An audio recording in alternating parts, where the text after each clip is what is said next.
Magic Johnson was handed a death sentence at the peak of his power, and then spent the next 35 years refusing to die. At 32 years old, he had everything: 5 championship rings, 3 MVP awards, a pregnant wife, a legacy that had single-handedly rescued a dying NBA and turned it into a global religion. And then, during a routine preseason physical in 1991, one phone call ended all of it, and began something no one saw coming. Growing up in Lansing, Michigan, Irvin Johnson Jr. was shaped by two forces: a father who worked double shifts at a GM plant and on a garbage truck just to keep food on the table, and a mother who held 7 children together with faith and iron discipline. Basketball wasn't just a game to young Irvin. It was an escape route. He played like someone who understood that the alternative was the assembly line. A local reporter watching him drop 36 points, 18 rebounds, and 16 assists in a single high school game gave him the name that would follow him forever: Magic. That name carried weight. In the 1980 NBA Finals, with Kareem Abdul-Jabbar injured and unable to play, Magic, a 20-year-old rookie, was slotted in at center. He responded with 42 points, 15 rebounds, and 7 assists, won Finals MVP, and cemented himself as something basketball had never seen before: a 6'9" point guard who could do everything. The rivalry with Larry Bird that followed didn't just define an era. According to many who've written about the period, it saved the entire league from financial collapse. But the court was also where Magic escaped what he couldn't face off of it. By his own account, the lifestyle that came with fame was one he pursued without restraint, and on November 7, 1991, that caught up with him.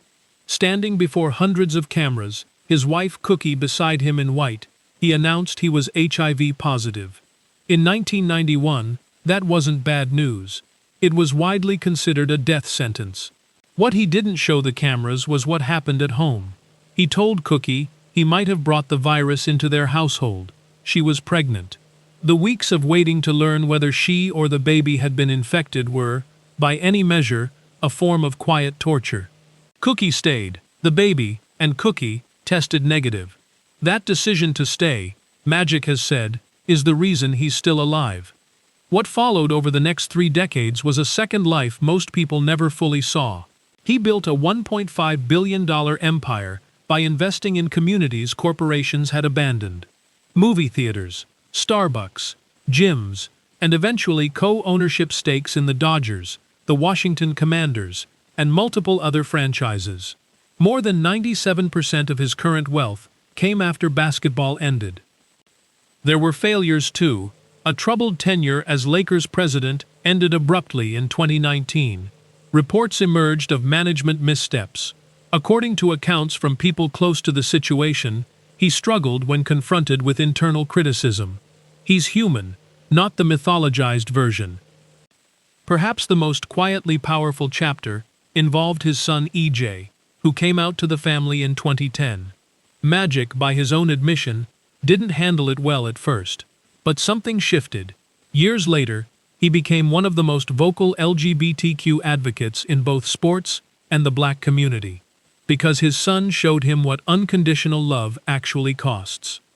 Every morning at 4 a.m., Magic Johnson wakes up, takes his medication, and begins again. No crowd watching, no buzzer to end it. Just a man, 35 years into a fight the world stopped paying attention to. That's the real Magic, and it's worth your subscription.